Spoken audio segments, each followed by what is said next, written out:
पूतना का मतलब क्या है? तो पूतना कौन है?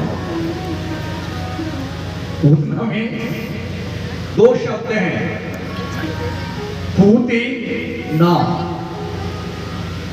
पूत का मतलब होता है पवित्र और ना का मतलब होता है नहीं। तो पूतना का मतलब हुआ जो पवित्र नहीं है वह है पूतना। तो पवित्र क्या नहीं है? अज्ञान, अविद्या। पवित्र तो केवल ज्ञान है। ज्ञान को पवित्र कहा है, अज्ञान को अपवित्र कहा है। गीता जी में भगवान ने कहा है, नहीं ज्ञानेन सदृशं पवित्रमय विद्यते। इस संसार में ज्ञान के अलावा पवित्र करता कुछ भी नहीं है। इसका ज्ञान है पवित्र और अज्ञान है अपवित्र। और इस अज्ञान से ही वासना का जन्म होता है और पूतना वासना का ही स्वरूप है। ये पूतना चतुर्दशी के दिन गोकुल में आई थी। तात्पर्य पूतना को वासना का स्वरूप बताया गया है और वासना इस मनुष्य के शरीर में 14 स्थानों पर रहती है।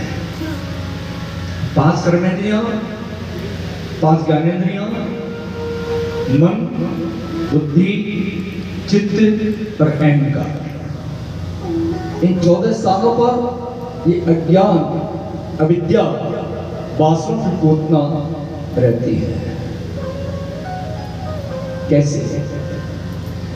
हमारे शास्त्र हमें मना करते हैं, हमारा धर्म हमें मना करता है, फिर भी जिस खाद्य पदार्थ को हमारी खाने की इच्छा जागृत हो जावे तो समझना तुम्हारे जीव के ऊपर वो अज्ञान, अविद्या, वासना की पूतना आ बैठी है।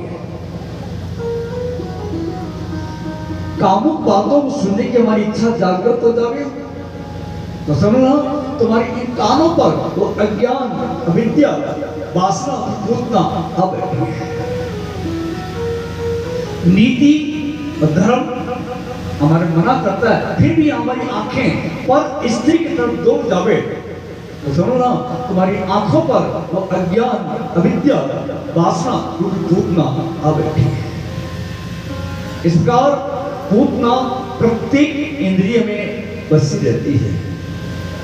इसलिए अपने प्रत्येक इंद्रिय के द्वार को बंद करके वहां श्री कृष्ण को विराजमान कर लो तो अज्ञान, अविद्या, वासना की पूतना तुम्हारे अंदर प्रवेश ही नहीं कर पाएगा।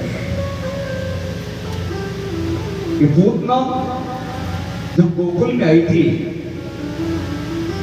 उस समय नंद बाबा मथुरा गए थे और गाय वन में चरने के लिए गई हुई थी।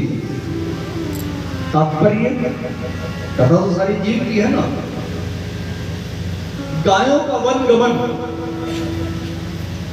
गो का वन गमन। और गो का मतलब क्या है?